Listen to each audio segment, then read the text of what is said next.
Welcome back, everyone, to Context for Chaos. This is part 2 of Julia and Tim's 2023 interview. Enjoy. All of these, we go away for like 8 hours a night. Where are we going? What are we doing? What is happening in this space? This is a really magical space. And I feel like it's treated in quite a mundane sort of way, but I've had so many just interesting experiences in that space. So lucidity is part of it. I don't get that as often anymore, and I'd love to get that back. Me and Tim are always saying, we're going to try lucid dreaming tonight. We're going to set our intention and we're going to have our lucid dream tonight. But those don't come as frequently as I'd like them to. But something that does happen to me, I didn't even know what it was for a long time, but was something called hypnagogia.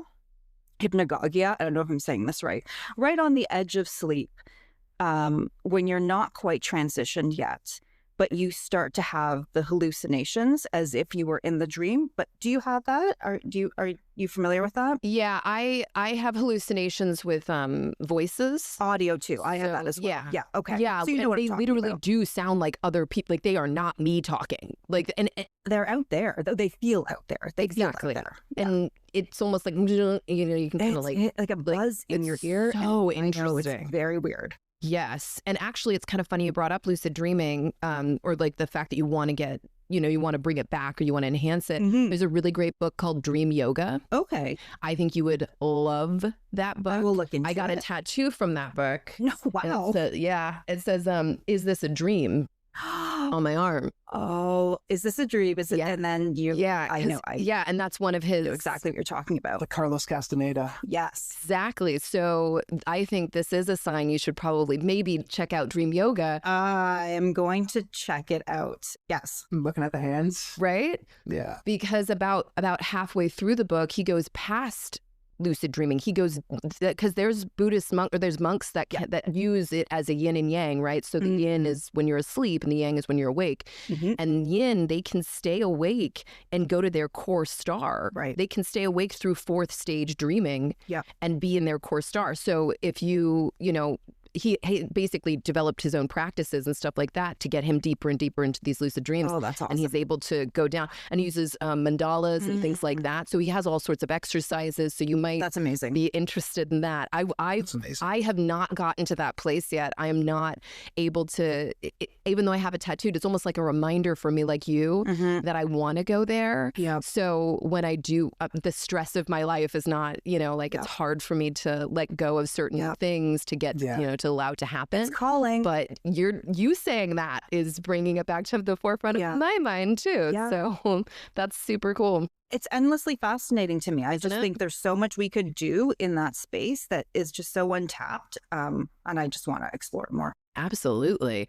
Okay, so Tim, from your biography, so you said that you are an eternal and dedicated student of the Western esoteric traditions and any field of study that pushes us towards transcendence, right? Like that's kind of like anything like that. So can you talk a little bit about like what that is for you right now? Like what the process is like right now? Do you have rituals? Do you just, really study and continue to study transformation?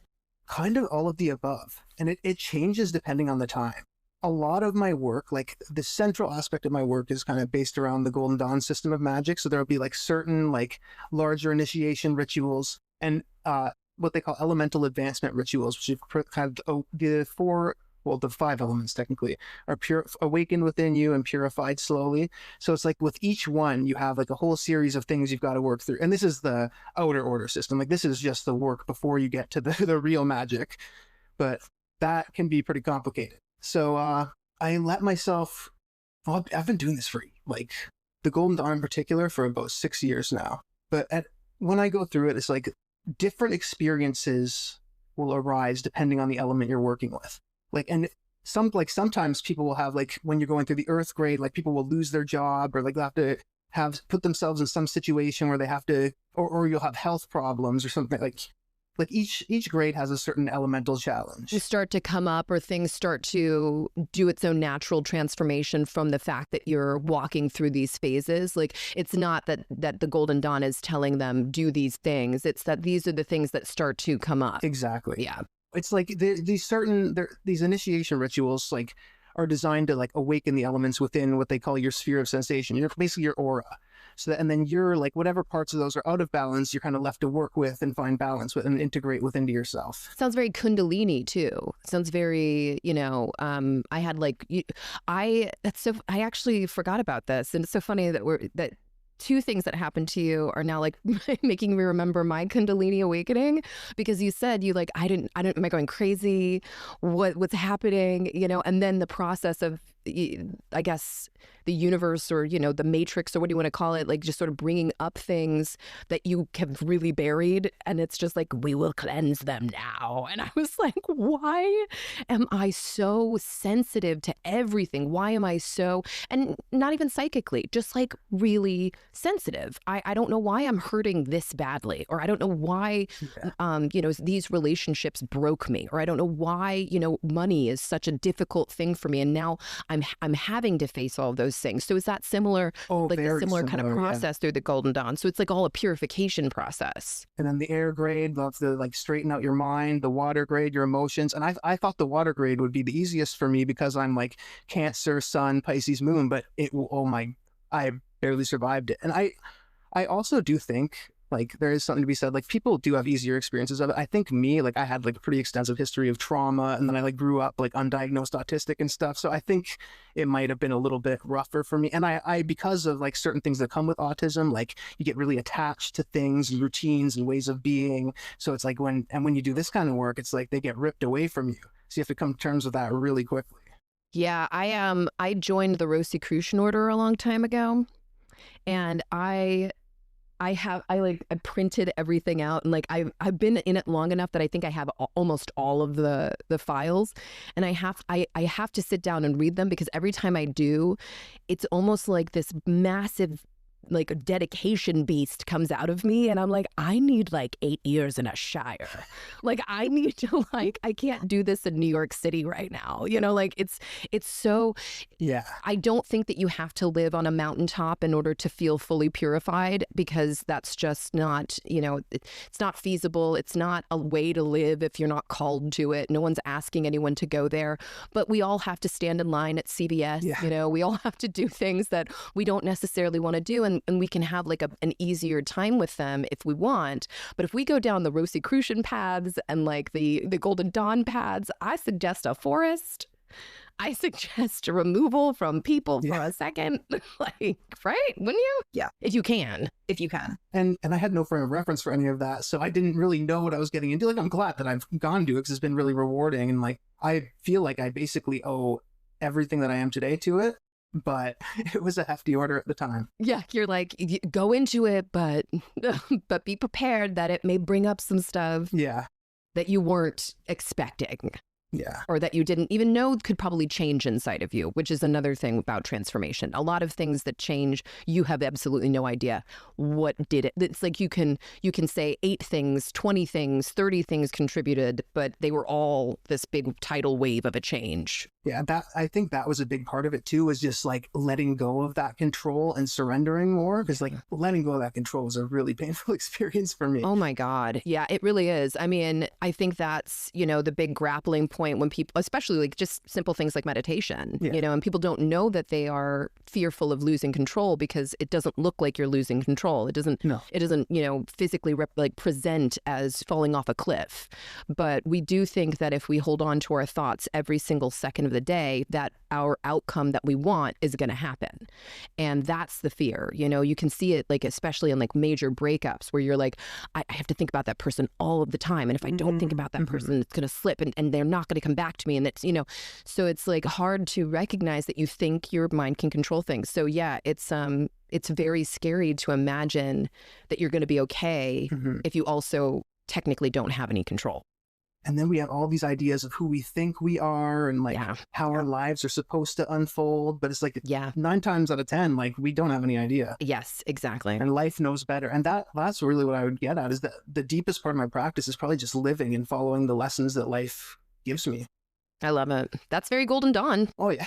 I love it. I love meditation and ritual, but life is kind of where it's at for me. For sure. And that's probably what also came out of it, was that you could face life, that you could be with life. Right? Oh, exactly. So let's go on to what's in your website, because you guys have so many amazing blogs. You guys went through all of the cards in general. You all have, just what you would say is your representation of each card. And I've noticed that most of them really go with that spiritual bent, that kind of working through things in a deeper way, right? But do you guys both work on it together? Did you both make the quizzes? Did you both, create the blogs? Did you both, or is it one and then the other? It's mostly a collaborative effort. There are some things on there that are like historically there that I had prior to knowing Tim. Like you mentioned the quiz, so that's why I say that that's quite an old resource. But most of the resources that we put together now are done together collaboratively, or I'll do one or Tim will do one, but it's never without conversation with the other person. We just like to be involved and contribute, and it just gives us an excuse to talk about these things too, right? and we can never during the day, one of us will come to the other. Yeah. So like long answer short, it is mostly collaborative. I love that. I think that's so great. I mean, it's so rare that I can see people like blend like this so well with something that, is so esoteric or so. Oh, we appreciate that. So also, okay, the other thing did you just produce this? It's the musical meditations for each major arcana. That's something we've been working on for a while. Okay. Now, whose idea was that? Oh, it's a long-standing project now. I don't even know whose idea this was. This goes back a little bit to my dad, because my dad is also a musician. So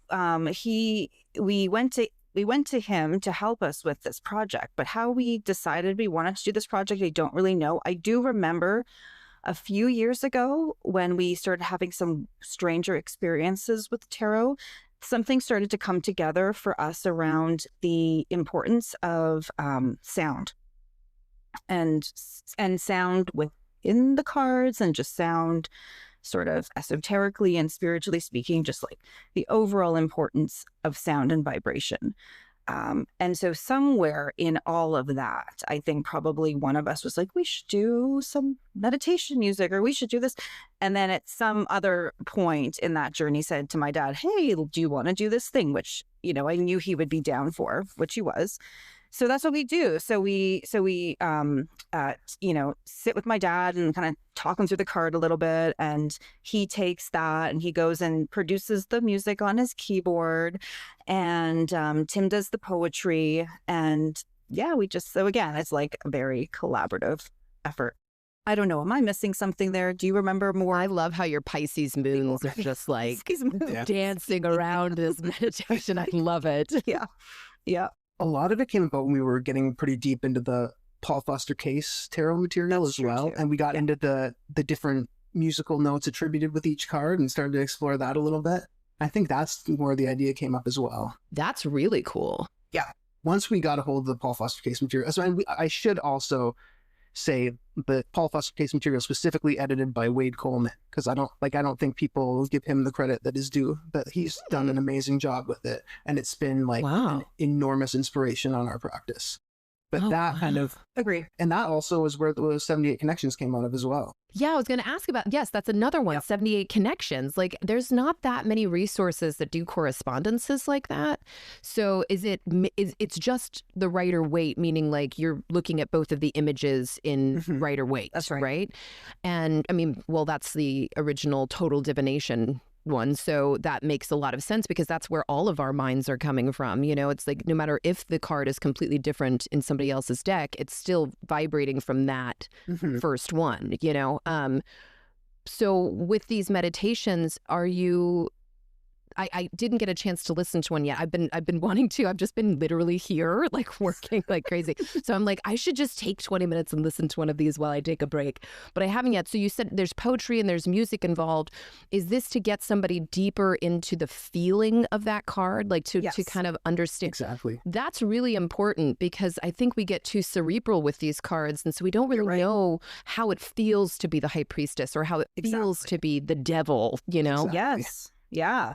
We have to tap into these archetypes, these essences, these energies in order to understand how they correlate with us. Like it is us. These cards are just specks of us. And, some of them we're probably more easily connect with than others, but they live in all of us. So they are like these meditations. I see them as sort of portals or gateways into that card space, where you can tap into how it translates within you and also learn more about it, have a conversation with it even.